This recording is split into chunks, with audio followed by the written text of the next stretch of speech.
Что самое важное в профсоюзе? Вы правы, это люди. Каждый член профсоюза. Его заботы, взгляды, ценности должны быть в фокусе профсоюза. Особенно это важно, когда эти проблемы и взгляды объединены в общую позицию, решением которого и обязан заниматься профсоюз. И тут появляется первая проблема. А кто будет ее решать? Все члены профсоюза вместе или только профсоюзный актив, получающий за это заработную плату из профсоюзных взносов? Достаточно ли у профсоюзных лидеров ресурсов и власти для решения этих проблем самостоятельно? Либо необходима помощь каждого члена профсоюза? Ответ очевиден.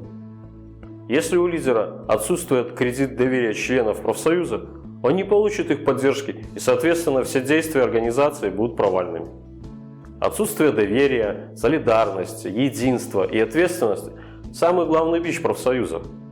Как правило, из-за этого они исчезают, либо превращаются в сервисные организации.